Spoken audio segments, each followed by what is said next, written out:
Hello, I'm Howard Bentham and a very warm welcome to OxLEP's latest online business event.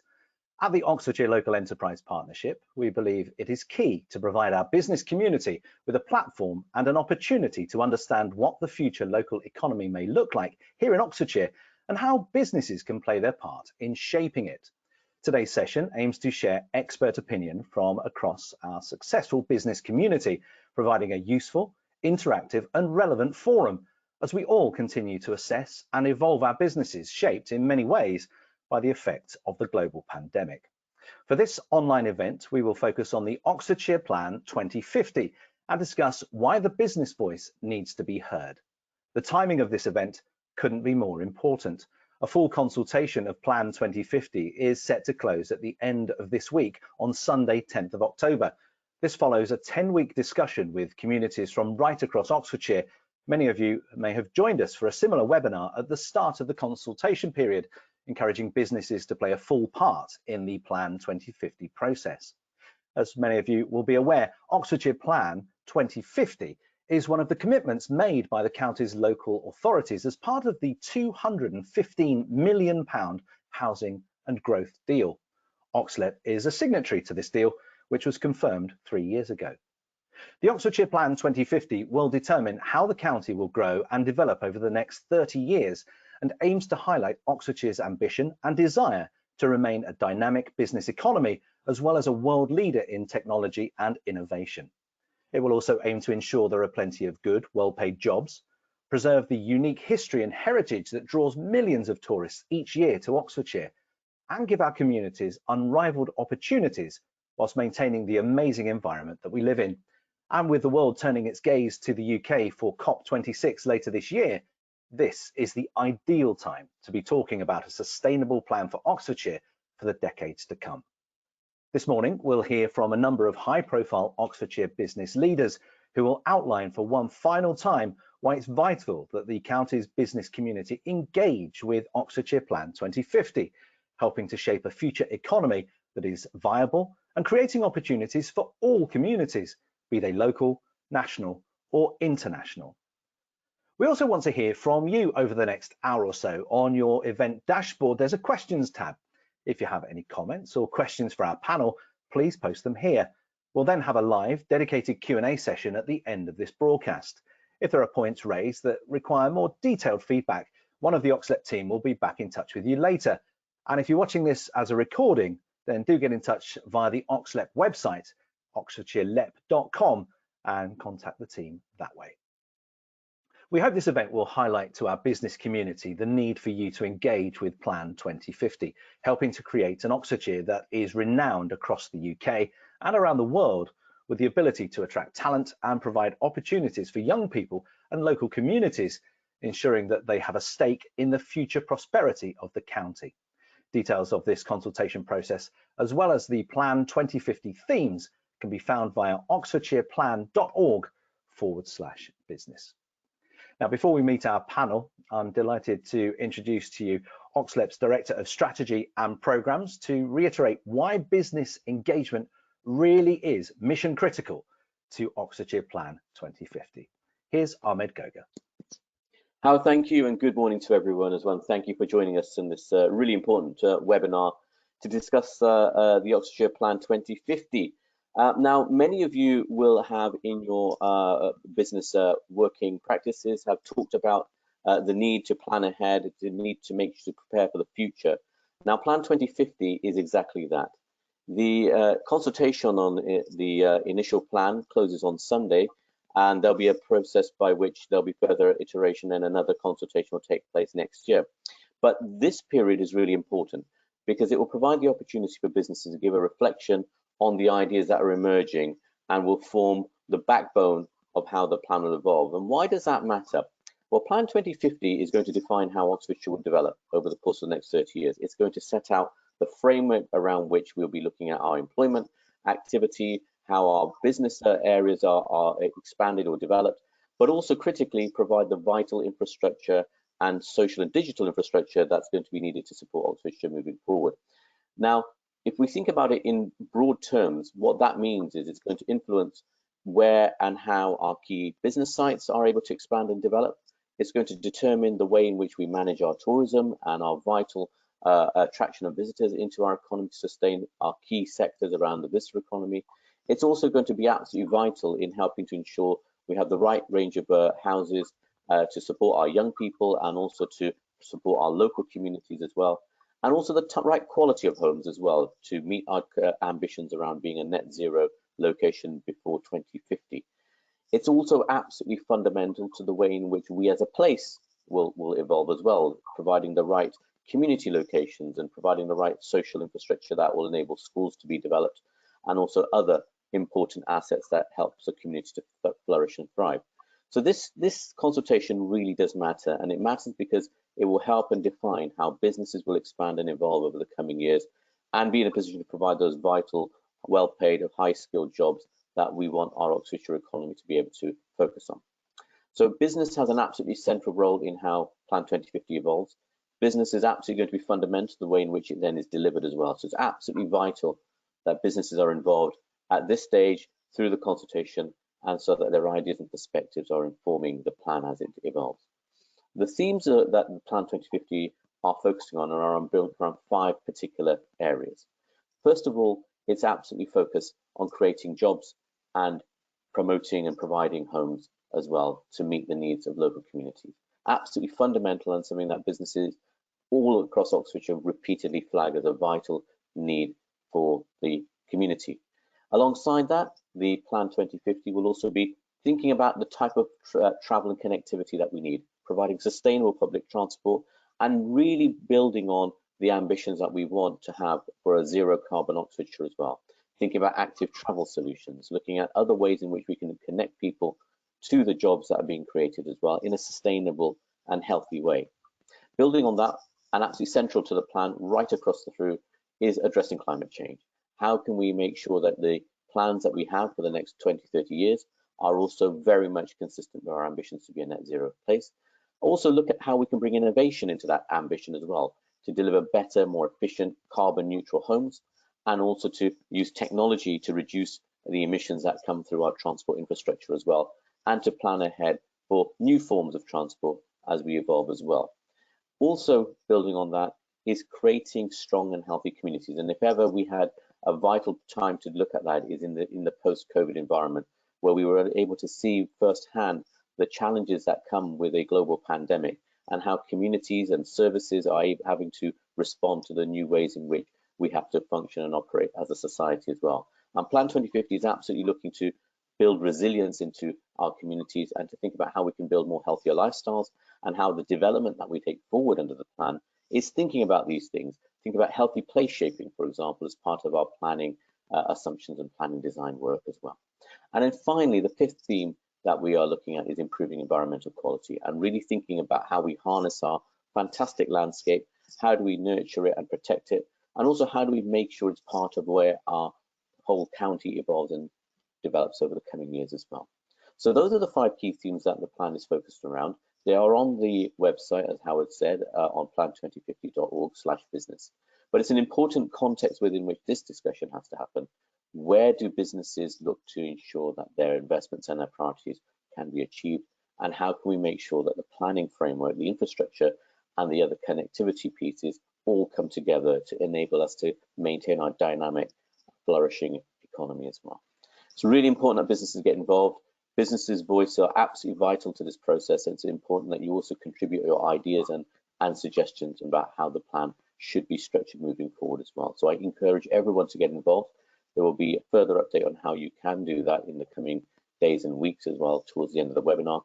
Please do get involved in the chat, in the discussion with the panel as well, and we look forward to getting your ideas and suggestions throughout this morning as well. Howard, back to you. Ahmed, thank you very much. It's time now to meet our panel of leading Oxfordshire business figures.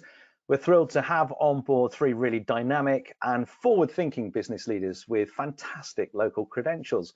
Oxford University graduate Sarah Hayward is the Managing Director at Advance Oxford, an organisation that works to support the long-term development and success of the Oxford region as a place to live and work. She's also a board member at VentureFest Oxford.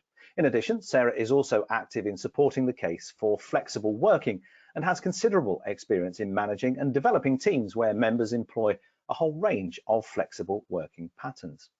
Jane Norris is a director at Edgar's in Witney, where she leads a team of 12 planners in all aspects of town planning consultancy. Jane's specialism is in working in the historic environment and has valuable planning experience with heritage assets in the Greenbelts and University Future Development.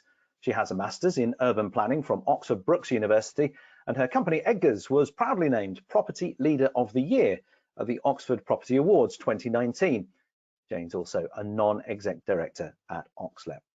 And we've also got with us Laura Elliott. Laura has been the programme director at the Oxford Playhouse for nearly 5 years, where she delivers a programme that is growing audiences, yet striking that sometimes difficult balancing act between financial, artistic and operational needs.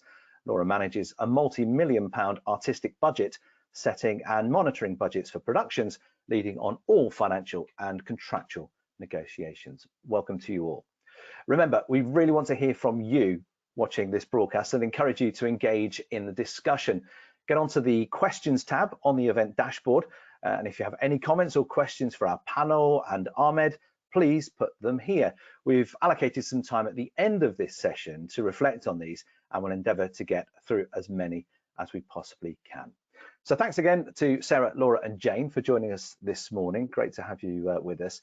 We just heard from Ahmed on how critical it is for businesses to engage with the upcoming Plan 2050 consultation process. Sarah, if I can start with you, in light of the many impacts, we should say, our economy has faced in recent times, obviously particularly thinking about Brexit and COVID-19, how important is it for Plan 2050 to embrace our changing ways of working that have perhaps been accelerated by these events?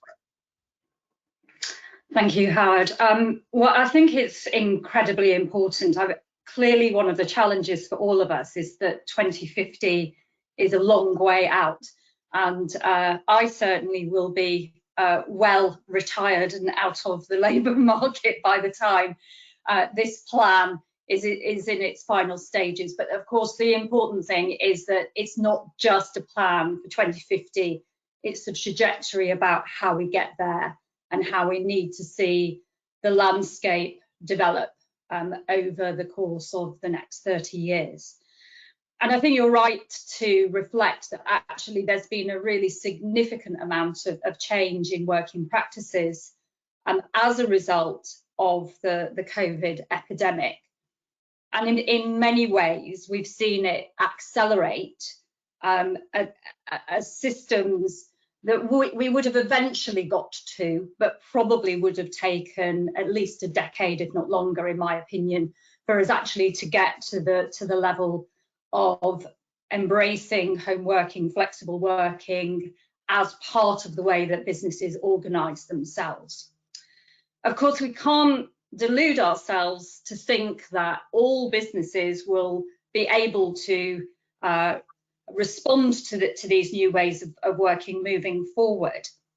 And we need to reflect that across the whole of the economy of Oxfordshire, we have businesses, we have industry, we have the visitor economy that require people to work in particular places.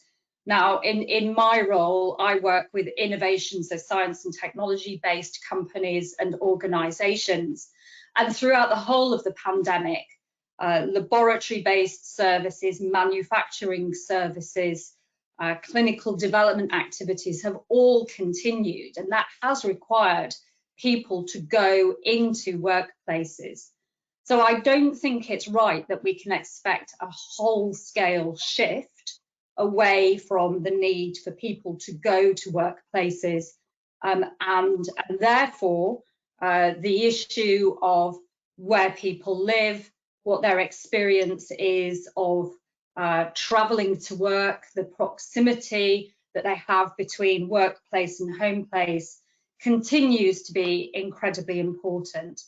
And the final thing that I'll say is through Advanced Oxford, a piece of work we did in November, which was around green economy companies in Oxfordshire, and work we're doing now looking at skills and talent, have shown that innovation companies in the broad are growing, and they are seeing really significant growth expectations, clearly in the short term, not to the scale that this plan is considering. But that tells me that if our innovation-based companies are growing, we need to plan for growth, and we need to have a plan for growth and not just assume that this very good and purposeful growth that we are seeing and will see can just be absorbed in the system, because it is driven by skills and talent. And I think that will be the case for what Jane and Laura say as well. And we need, therefore, to make sure that we can accommodate the people that we need within the labour market. You've touched on so many things there, Sarah, which we will address as we go through this this presentation. But Laura, if I can just get your thoughts as a representative of one of our best known visitor attractions, and Sarah sort of touched on the sector in her first answer there. What's your view on the need for businesses to engage in this Plan 2050 process?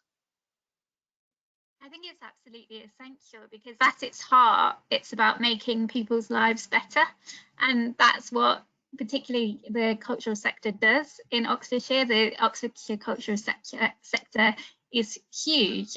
We had 30.9 million trips in 2019 into Oxfordshire, and and I think the importance of engaging in the 2050 plan is about collective action, how businesses can come together to make Oxfordshire genuinely a better place to live and work, attracting talent into the region. Like, it's vital, particularly for young talent, to be starting to lead our businesses, and Oxfordshire is one of the kind of cultural capitals of the world. So I think it's vital that we as a cultural sector really start to engage in this plan at its heart, make people's lives better. And Jane, your take on Plan 2050 as being a real opportunity for Oxfordshire businesses to set our future ambitions. I think Laura's point of collaborative working there is an interesting one.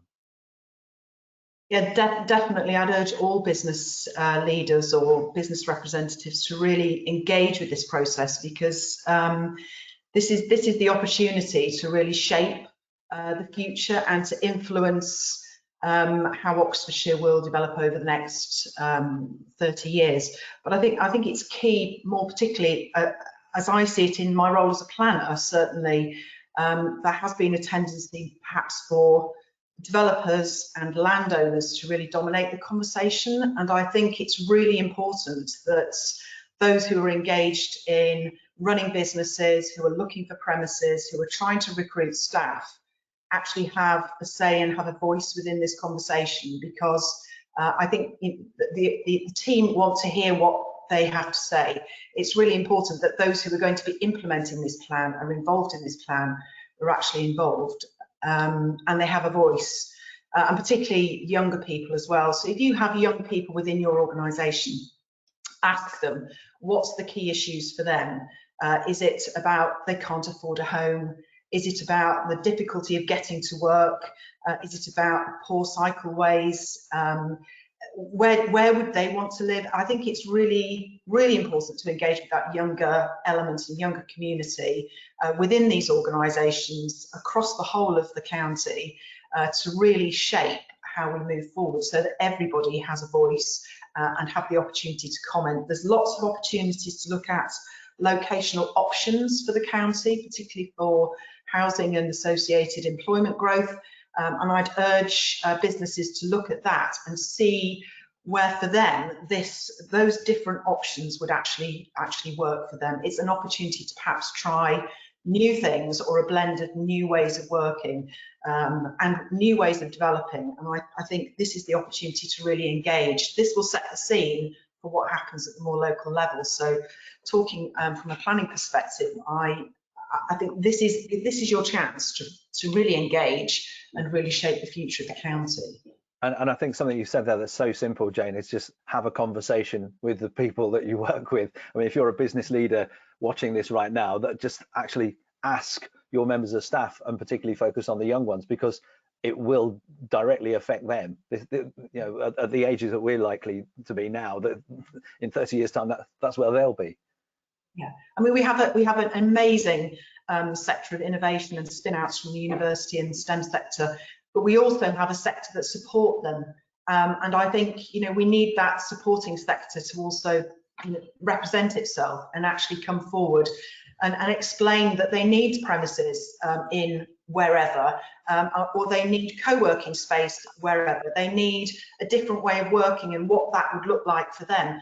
There is no right or wrong way. You don't need to employ anybody to make the representations. You just need to give us your views so that those who are running through this can actually pull out salient points that will actually influence policy moving forward. So it's really, really important to, as Sarah said, to embrace the best of the things that have come out of COVID, but actually to make sure that we don't forget the good ways of working we had before. We're an organisation that has employed quite a significant number of apprentices, and working through COVID with them has been particularly challenging.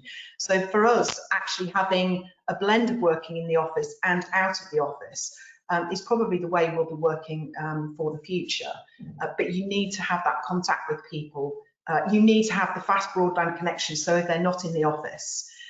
These are all issues that I'd encourage all businesses to really engage with and make their representations known. How you get to work, how you have fast broadband so you can work at home, what sort of houses do we have to create to make a really, really good environmental quality across the whole of the county. So we're exemplar in the built environment moving forward, and that is, you know, right down to the individual houses, as well as in the technology and the innovation that we're bringing into the county as well, and the work we're doing there. That's some really interesting points there. With you talk about one of the good things to come out of COVID, with the development of the Oxford COVID vaccine, the past 12 months has further elevated Oxfordshire's global standing across many sectors. This ultimately is going to lead to the world's best talent wanting to either come here, or for those born and bred in the county to stay here and seek world-leading career opportunities. With this in mind, how vital is it then for Plan 2050 to reflect this? And why is it important for Oxfordshire businesses to emphasise the need for affordable, more sustainable living options if we're to retain the world's best talent? You've already just touched on that, Jane. Laura, presumably this is a huge issue for the visitor economy and the arts. Yeah, it's particularly difficult to keep people in the visitor economy at the moment. Service industry is really hard to recruit for, and we've got to acknowledge that Oxfordshire is an expensive place to live, and it's an expensive place to commute into. And for the visitor economy, it relies on people being there in person. It's about providing experience. It's about face-to-face interaction. It's everything that we've missed over the last 18 months. So the Plan 2050 is really, it's essential to be providing that affordable housing to enable people to live and work within the cultural sector in Oxfordshire and within the visitor economy. Sarah, thinking about what you do and the people you work with, how vital is this attraction and retention of talent for Advanced Oxford's key partners and those that you work with in the future? I'm sure it's key. It's more than key, it's the lifeblood of the companies. When I talked about growth, what we're talking about is growth in the workforce. So that's really the key measure in terms of the numbers of people being employed. And there is a need for a really diverse range of talent. So it's not all about PhD scientists, although they are important in some roles. But as Jane said, it's about technical roles and support roles. And it is about providing opportunities for local people to participate in that growth. So certainly the companies that I work with through Advanced Oxford, they're not looking to bring people in from outside. They do want to see a really successful and vibrant labour market within the sectors, and actually the work that we've been doing has seen that. We've had an interesting discussion with a few of my members in life sciences about the experience of poaching from one company to another, which certainly happens, and means that there is this fight for talent and for skills. And those people either need to live close to where they're going to work, or they need to commute. So if they're going to commute, they still need housing, which is not too far away. And they need, therefore, the transport and connectivity provision, or the opportunity to live close to work. So I think within the plan, there are some interesting opportunities around how we revitalise our town centres, the proportion of that space that could be used for housing, where traditionally it hasn't necessarily, where we locate innovation spaces, how we make sure that we provide housing close to those big economic assets, and how we make sure the whole transport system works, whether it's active travel or public transport. Because what I can tell you, we've talked a bit about the need to engage with younger members of the workforce, because they're the people that will be affected by this plan in 30 years' time. Those people don't want to be in cars, they don't want to be driving long distances, they don't want to be stuck in traffic jams. They actually want to be able to use active transport and public transport, but they want to do that effectively and efficiently.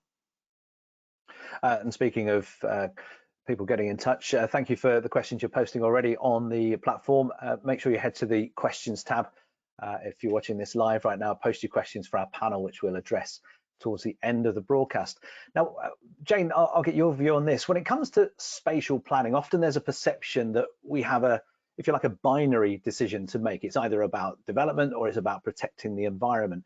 So how do we as Oxfordshire businesses and the business community support avoiding this sort of binary approach, ensuring that we can play a key role in tackling climate change, because that's a crucial part of Plan 2050? And are there commercial opportunities for businesses to embrace in supporting this drive, Jane? I think there's it's imperative that we embrace the sort of clean growth agenda, and that has to be really a golden thread running through all development. Development doesn't need to be poor, but it has to be high quality. I think there's a lot of work being done with the Salt Cross developments at Ensham, and West Oxfordshire have been producing a guide for how to create carbon neutral development. And I think certainly in the younger workforce that I have here, that is the environment they want to be living in. And this is one of the big things to come out of COVID, is that we don't get a second chance at this. This is the time we need to be planning for this, and actually driving for clean growth across the business sector as well has to be absolutely key. There's lots of innovation been taking place across the county, and really good examples been highlighted. There's large developments down at Wallingford with the Cabby developments. I've had a look at that. It's really good exemplar developments within the county. The Earth Trust have produced fantastic new developments up at Long Whittenham. There are lots and lots of good examples, but with new developments, we need to make that an absolute key element to how we move forward. And I think how important that is to businesses, and how important they see that for the future, certainly in the construction industry. I think most of my colleagues and partners that we work with, particularly the university, see that as absolutely key, that we're looking for zero carbon developments, and it is sort of the first thing you sort of get to. That's the first sort of box you've almost got to tick in terms of moving forward. So I think the challenges of that, I think, need to be perhaps highlighted by businesses if they feel there's challenges there, and then we can look to, I think the plan then needs to address how those challenges can be met. But there are good examples across the county of how things can be done, and I think we want to be seen as that exemplar and actually leading the way on that, particularly with the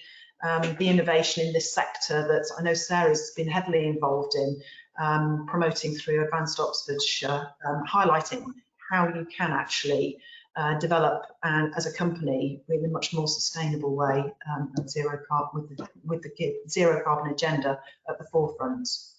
Sarah, let's pick up on that, because many of the companies you work with will be very much at the cutting edge of clean tech and sustainable ways of operating. Share some of the examples of good practice you've seen. Well, Jane's already talked a little bit about some of the exemplar companies that we have in Oxfordshire working in construction that are embracing the concept of net zero housing.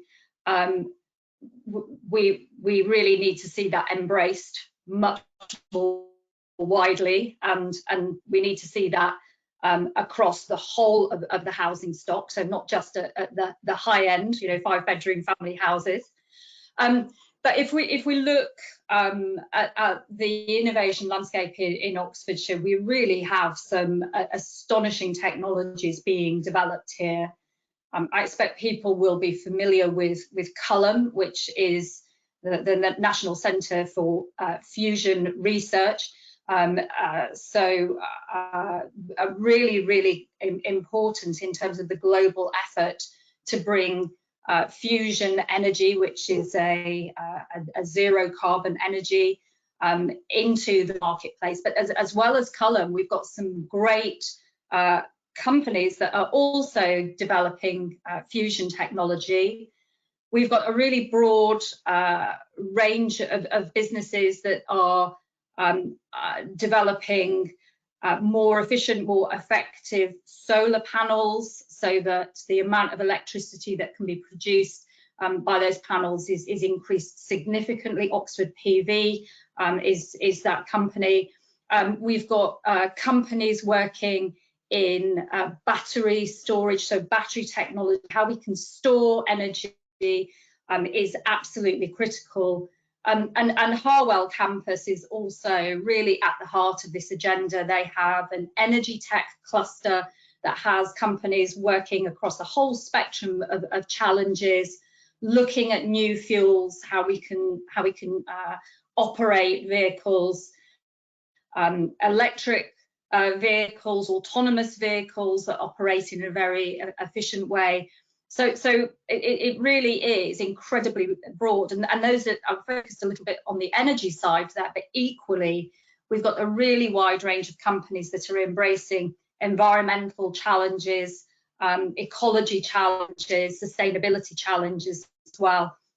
If we look at the cluster that's emerging around Howbury Park and Wallingford, we're seeing really wide range of companies that are developing technologies which will be the solutions that we need.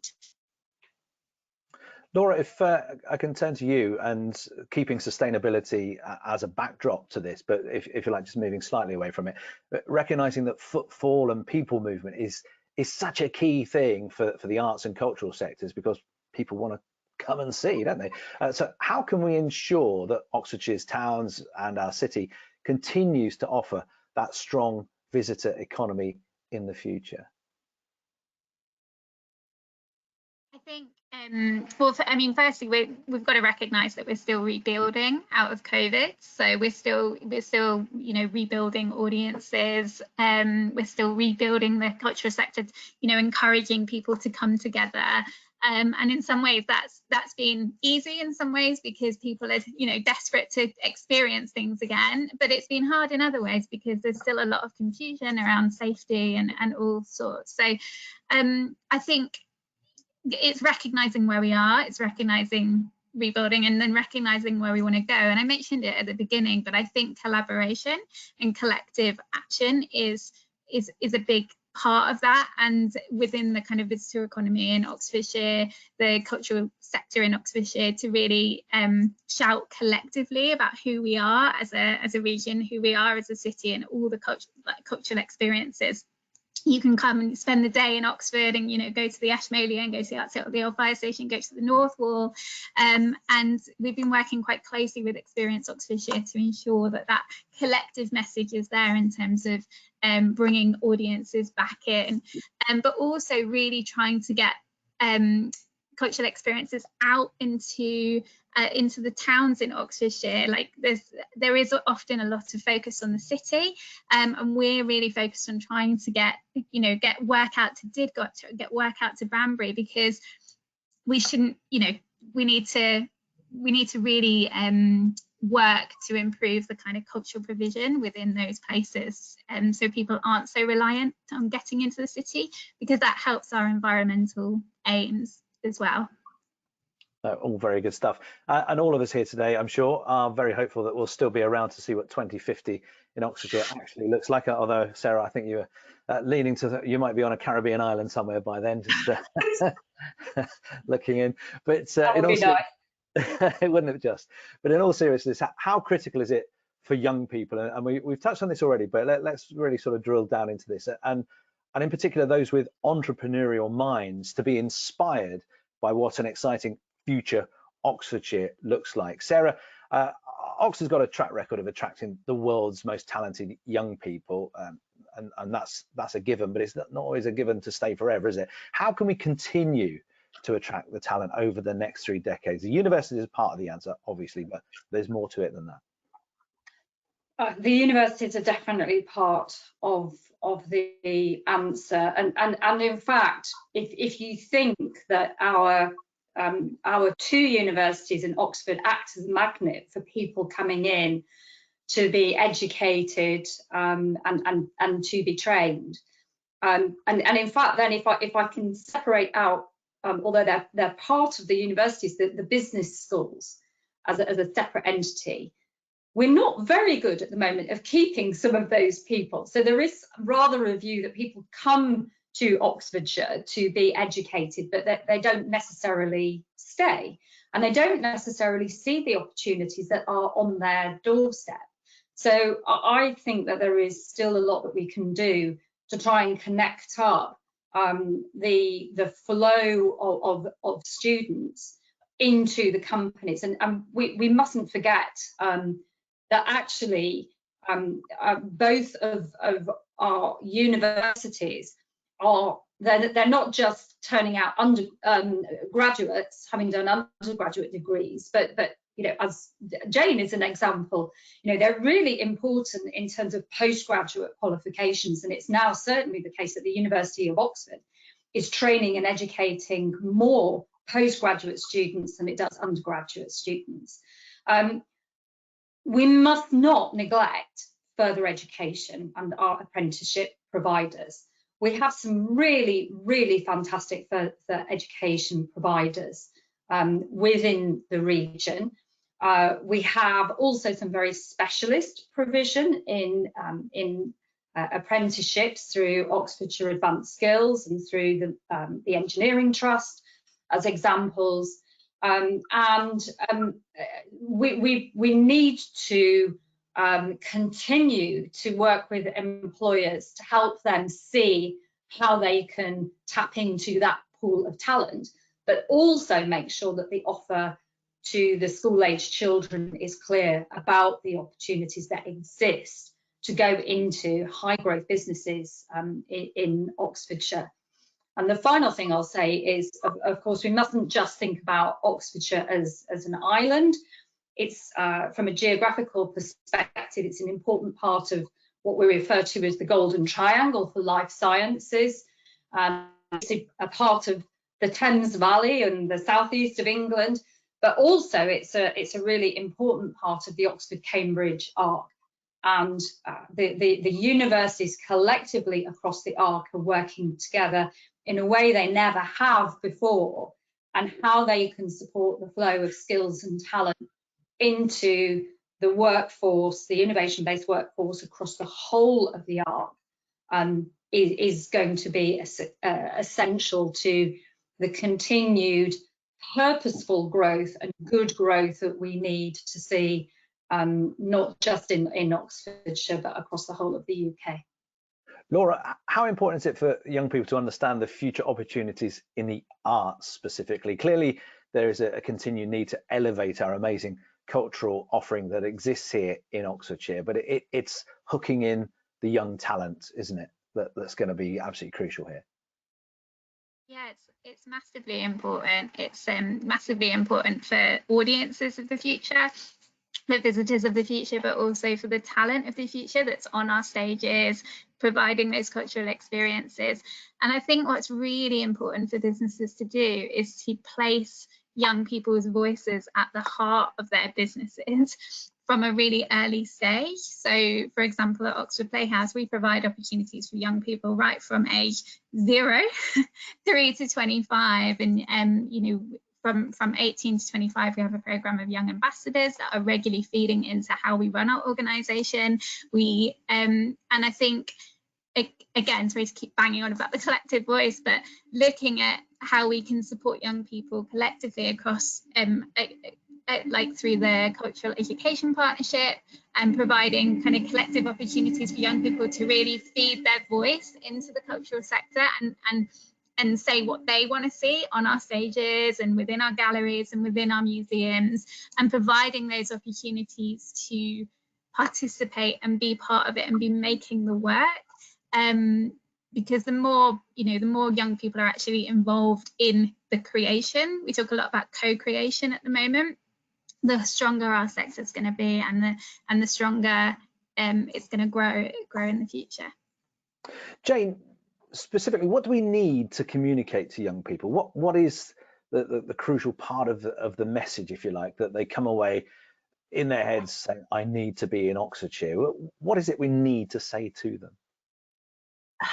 I think it's an accessible county in terms of opportunity, and that's opportunity for work, for learning, for skills across a broad sector. You know, we talked specifically about you know, the universities, but it does, as Sarah said, it goes beyond that as well. You know, Whitney and Abingdon College, there's a lot of growth in clean construction skills being developed across the county, but also within the rural sector and the sort of farming sector, looking at Farm Ed, which is a new business established right over in the sort of Cotswold areas. So I think they see that it's a beautiful place to live, that they can have, we need to be creating a future with accessible and affordable homes, access to jobs that's not going to be difficult, and that they have a vibrant life outside of work that relates to not just the city, but as Sarah said, but actually relates to the area they're living in.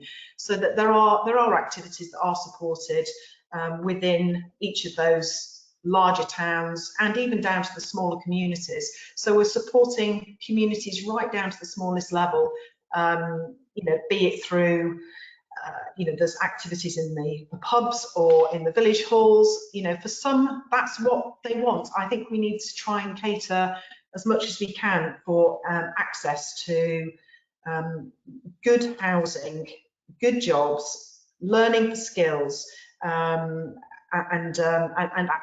activities outside of workplace, and abuse, protect the environment, but protect the environment in the context of growth and opportunities and affordable living. I think most of the younger people that I have contact with, and we have real difficulty at Edgar's recruiting, and it's not because the opportunities we're offering, it's often because the affordability of housing within the area is a real key problem.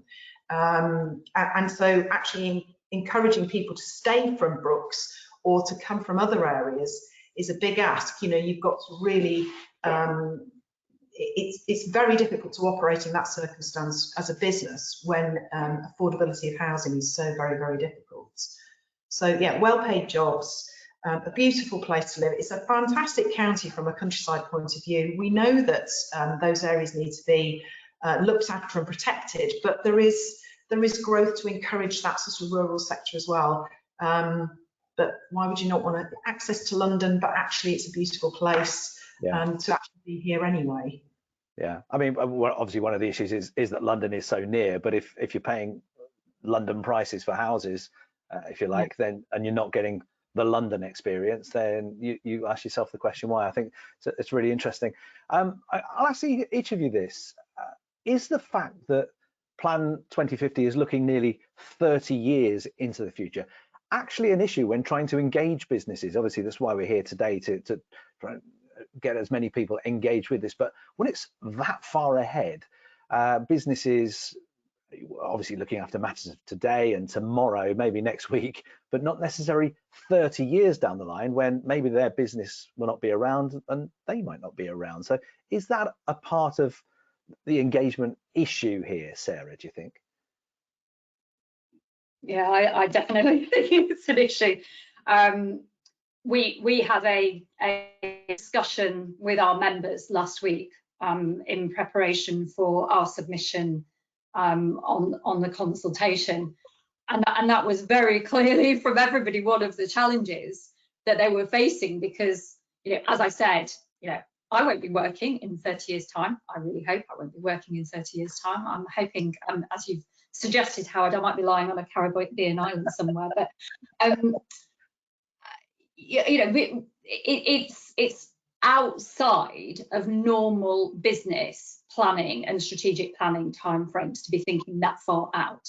You know, 5 to maybe 10 years is typical, but certainly for innovation-based businesses, they really can't predict what the world is going to look like. They can't predict the technologies that they're going to be using. You know, if we could sit here and say, this is what the industrial landscape will look like in 30 years' time, we'd all be making a huge amount of money. I started working 30 years ago, and I didn't have email, I didn't have the internet. I was still writing memos and sticking them in an envelope and sending them to people in the internal post. So how can we possibly anticipate what the world is going to look like in 30 years' time? So I do think that that is a real challenge for people, because you know, the farther you go out, the less easy it is to predict.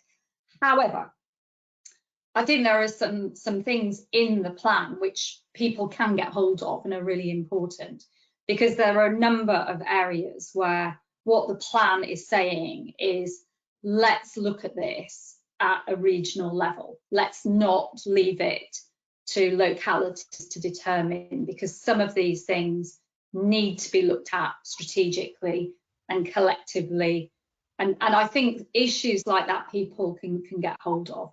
So whilst it might be difficult to predict the number of jobs we might have in the economy and the number of houses therefore we need in 2050, I think that some of the things around how we plan for that and we do it collectively are all issues that business can respond to. Jane, let's get your thoughts on this. I mean, as Sarah said, it is an issue trying to think and predict that far ahead, because I mean, people in school today will be doing jobs that are not invented yet, quite frankly. So it's hard to sort of give a sort of concrete future plan when we've no idea what's happening. Well, that's true, but this is a plan that will be used by local authorities to sort of shape their future plans as well, which have more sort of short-term planning involvement, and the sort of overall strategic locational options and the choices that are made as a result of the consultation and the views of the businesses will start to shape how development emerges in not rapidly, but certainly more in the short term.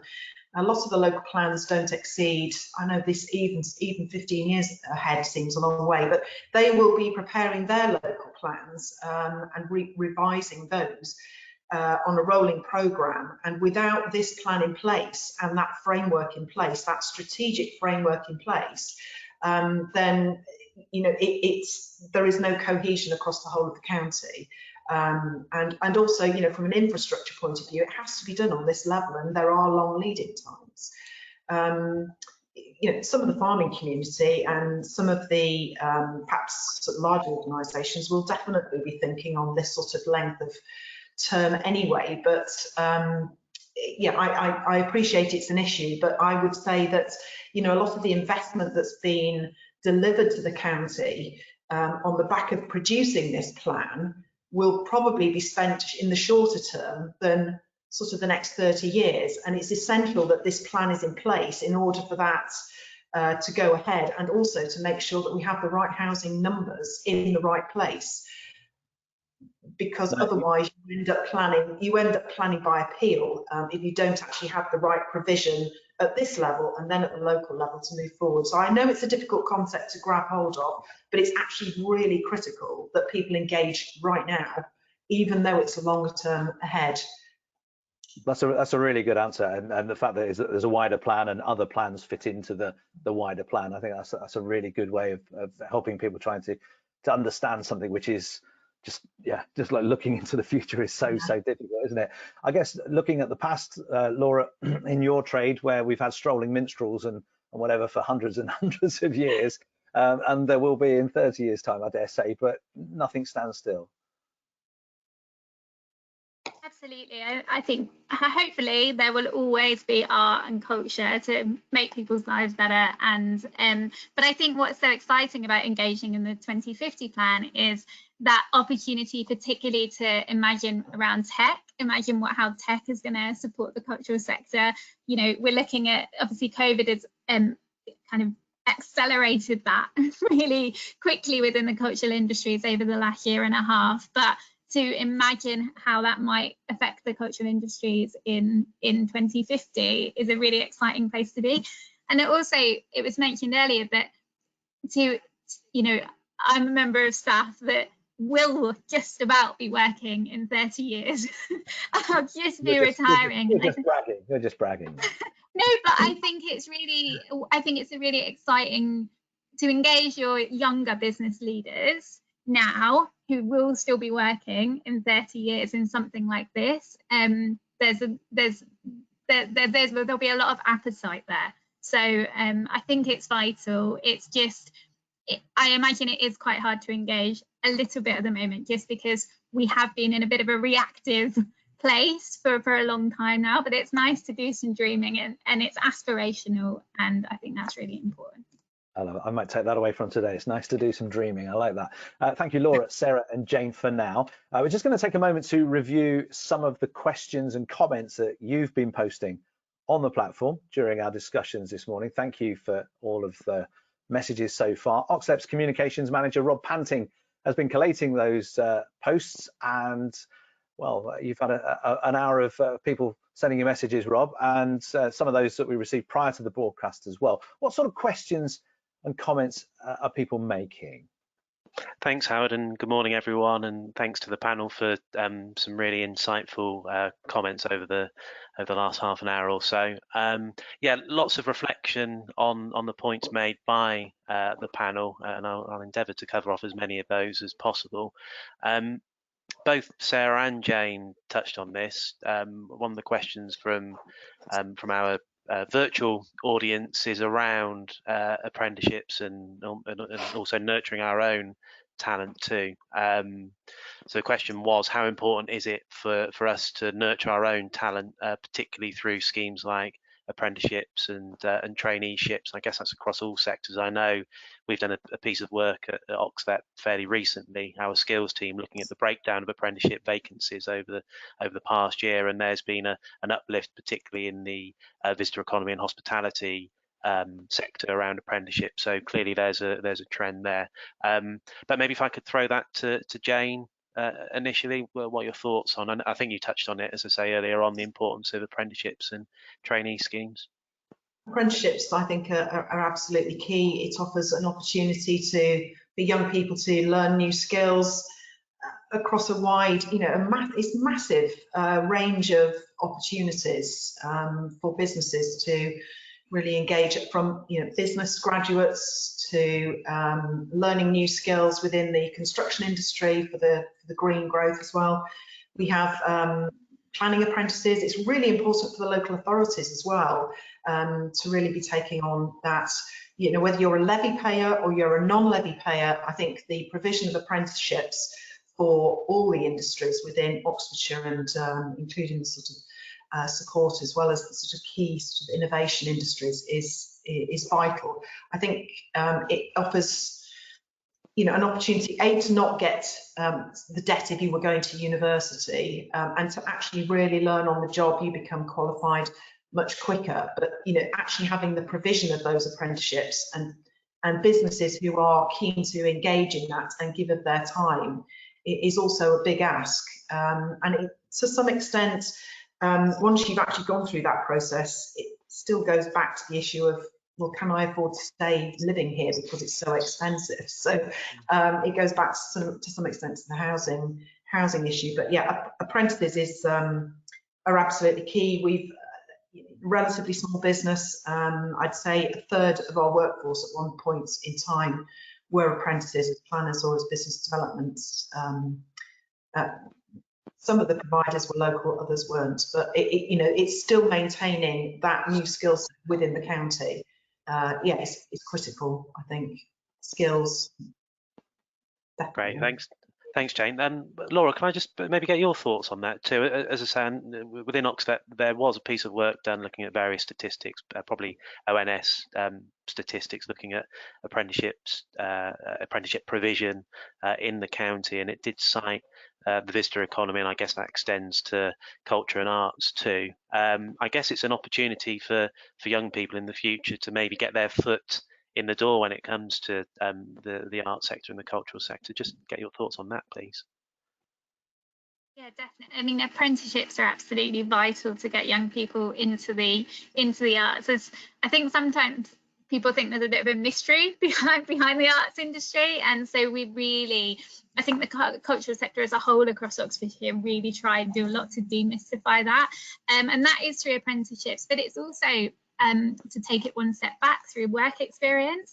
We offer sort of work experience for 70 young people a year at Oxford Playhouse. They come and do a week with us working on a project, and to get it into the schools, and then that feeds the apprenticeships and on and on and on. It's kind of that, I think that's really important as well. But yeah, apprenticeships are absolutely vital across the whole visitor economy, but yeah, cultural sector particularly.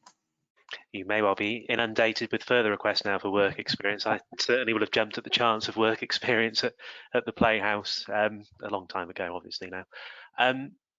Sarah, this one's probably for you. And again, you touched on this in many ways earlier on. But I guess the message is around taking our communities on this journey, as well as our business community, but our wider communities too, in terms of transformative technologies in the county and key global sectors that we have in Oxfordshire and what that might bring in the future. I know, for example, there's a driverless vehicle trial currently at Harwell campus. How important is it for our communities to understand these types of technologies being implemented within our communities, and, excuse the pun, talking about driverless vehicles, but being test driven almost within the county? From my perspective, we need to be having a discussion about growth and what kind of growth we want to see.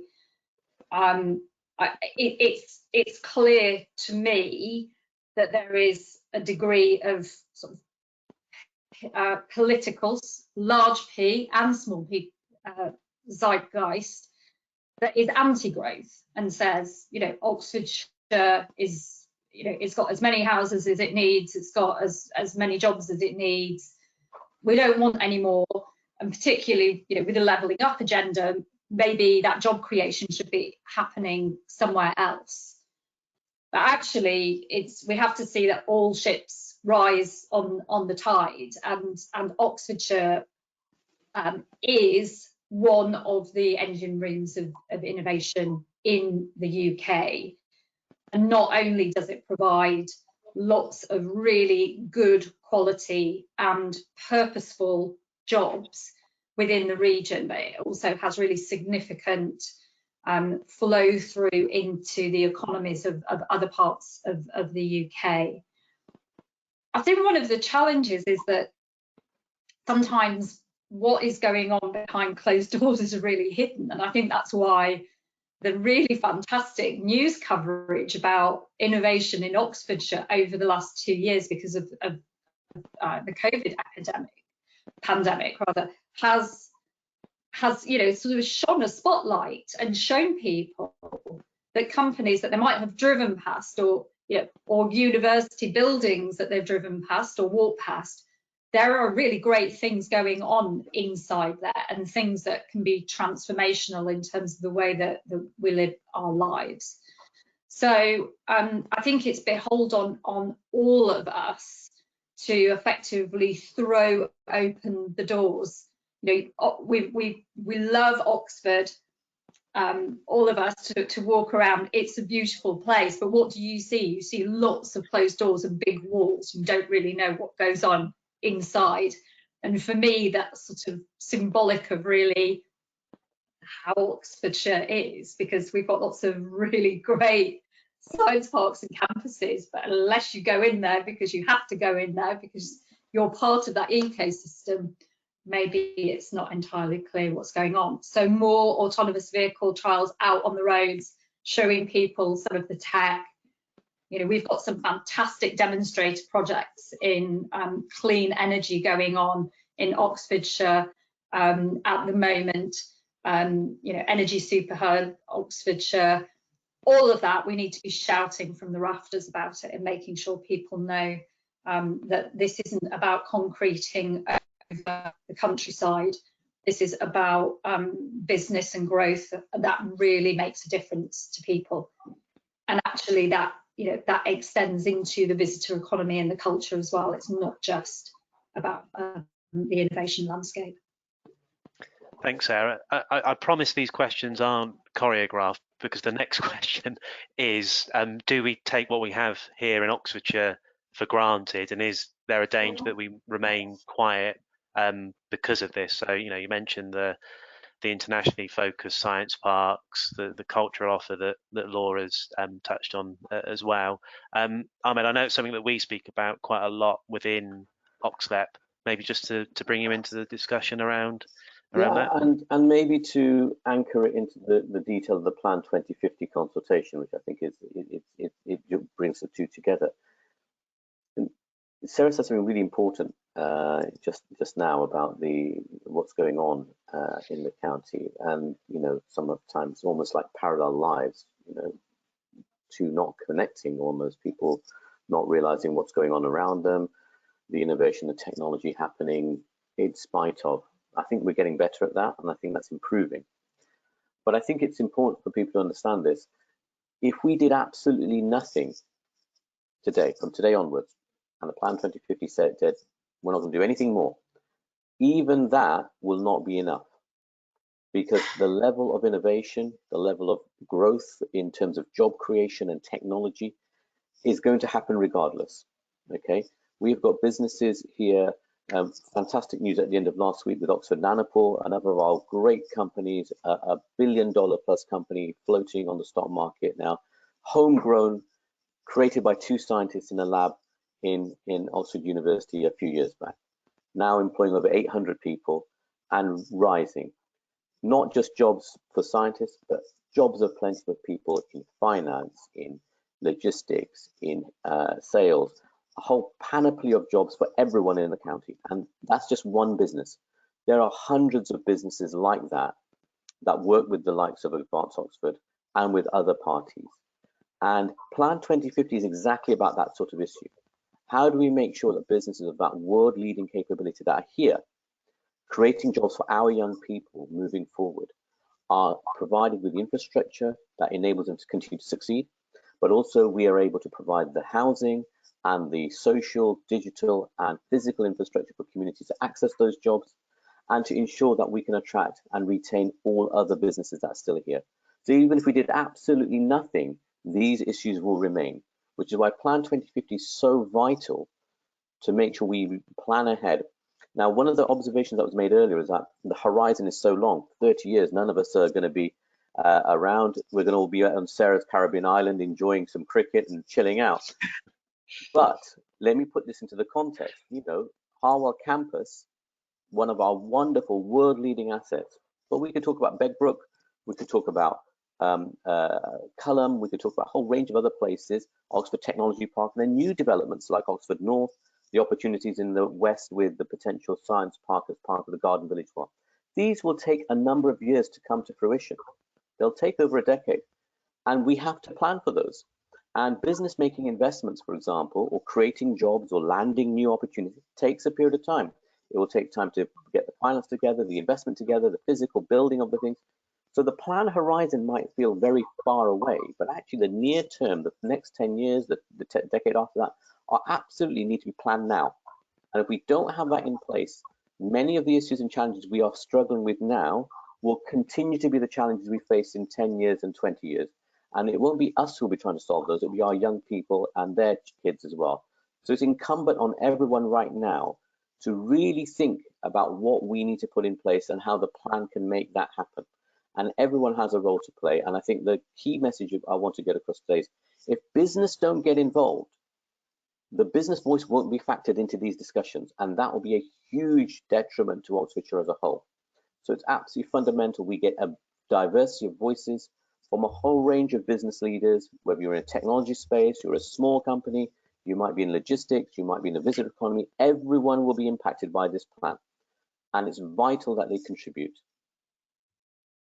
Thanks, Ahmed. I'm very conscious of time. There are lots of other questions that have been sent in. We'll try and follow up with them post-event. But Howard, over to you to wrap up. Thanks for that, and thank you everyone for sending us your questions. I hope we've managed to get as many answers out as we can.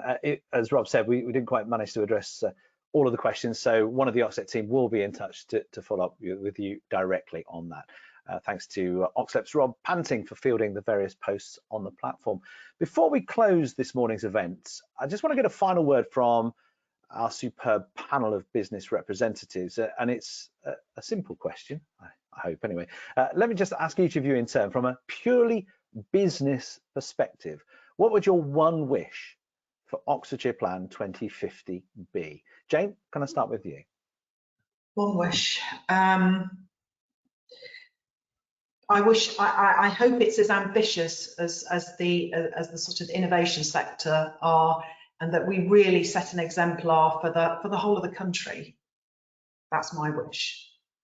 That's nice and succinct. Laura, your one wish for Oxfordshire Plan 2050, again from a purely business perspective. I think from a business perspective, it's about leadership for Oxfordshire and profile raising. So yeah, for other counties to go look at what Oxfordshire are doing. I think that would be really good. Continue to lead the way. And finally, Sarah? Housing. Lots of it. And affordable. Absolutely. Absolutely.